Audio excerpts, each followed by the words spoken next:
Craving a dinner recipe that is deliciously filling and eye-appealing? Of course you are. So stop what you're doing and make this roasted butternut squash recipe right now, featuring hot, tender chunks of sweet golden squash tossed with garlic, parsley, and kale, topped with a toasted almond pecan mixture. Every colorful and flavorful bite will delight your hungry palate. This recipe calls for roasting the whole squash to soften it enough for easy slicing and dicing. We recommend poking a few holes in the squash with a knife before roasting to prevent pressure from building up inside the squash cavity. Toss diced squash with the fragrant garlic and parsley mixture and continue to roast until squash is delectably fork tender. While the squash is cooking, coarsely chop almonds and pecans along with nutritional yeast, salt, and oil. Butternut squash, with its hard exterior and large bulbous shape, can be intimidating if you've never cooked with winter squash. It's quite simple to prepare. Toss chopped kale with tender squash and top with the almond pecan mixture. Bake until the nuts are lightly toasted and fragrant. The kale will wilt slightly and add bonus nutrition and a deep contrast of color to the squash.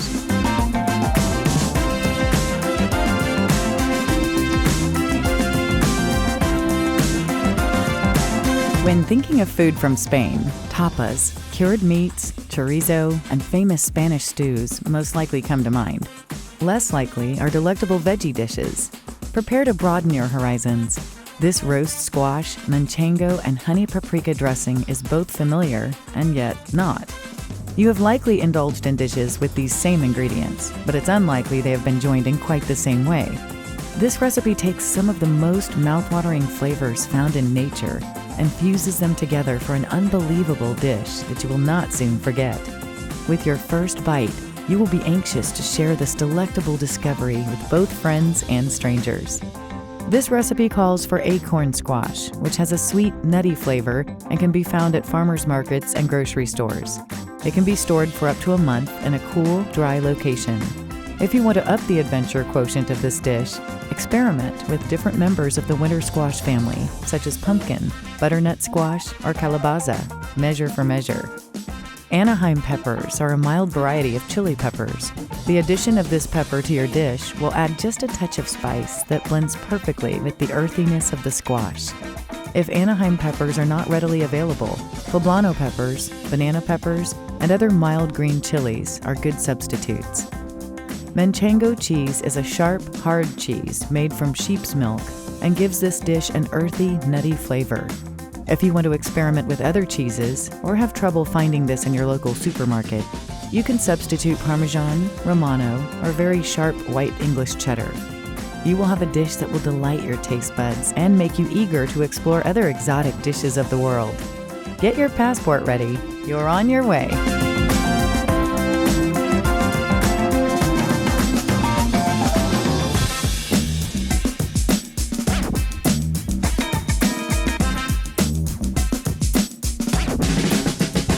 Place the butternut squash halves cut side up on a baking sheet and brush the flesh all over with olive oil. Heat olive oil in a large skillet over low heat. Add onion and garlic and cook.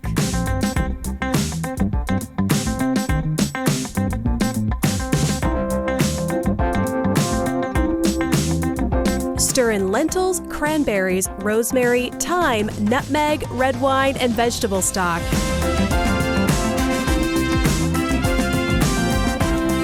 Bring the mixture to a boil over high heat. Reduce the heat to low and cover the skillet.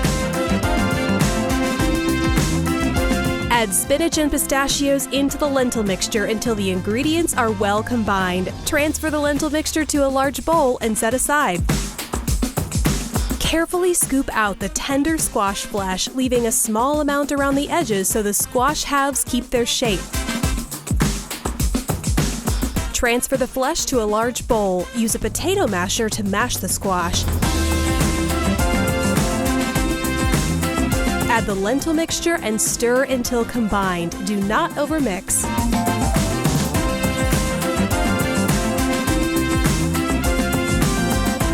Spoon the squash and lentil filling into the butternut squash halves until the filling is level. Place the filled squash in the oven and bake for 10 minutes or until heated through.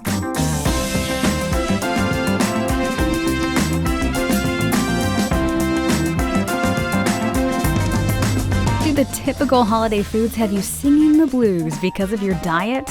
Great news, friend! We've got an amazing grain-free, dairy-free, vegan stuffing recipe for you. Roast the butternut squash, apple, and leek with some olive oil and fresh rosemary. Toss the ingredients together, spread them on a baking sheet, and roast for about 30 minutes. The dry heat of the oven will caramelize the natural sugars in the ingredients and create a tongue-tantalizing depth of flavor. Heat olive oil in a skillet and sauté the onion and celery. Sautéing is a great way to bring out the onion's natural sweetness and tenderize the vegetables. Add the garlic and collard greens to the skillet and cook, stirring often until the greens are gorgeously wilted. Adding the garlic at this point instead of sautéing it with the onion and celery prevents the garlic from burning and allows its coveted flavor to infuse the greens. Here is where you bring all the ingredients together. In a large bowl, combine the roasted butternut squash mixture, collard green mixture, bread, and fresh herbs. Add just enough broth to moisten the bread. You may have broth left over. Save it for another use. Pour stuffing ingredients into a prepared baking dish and cover lightly with foil. Bake for about 25 minutes, then remove the foil. Continue to bake for 10 minutes uncovered or until the top of the stuffing is lightly browned.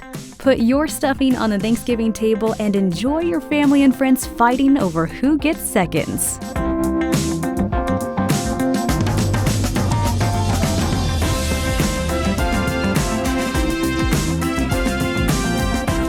In a small bowl, whisk together melted butter, honey, and cayenne pepper to create a lusciously sweet honey butter that delivers a touch of spicy heat.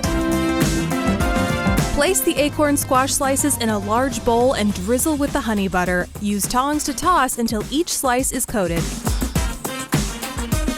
Line 2 baking sheets with parchment paper. Spread the squash on the baking sheets, arranging them so that the slices are spaced apart without touching. Sprinkle the squash with salt, black pepper, and minced fresh thyme leaves. Roasting the squash brings out its sweetness and transforms the firm flesh into fork-tender bites. Roast the acorn squash at 400 degrees for 30 minutes or until the flesh is soft when pierced with a fork.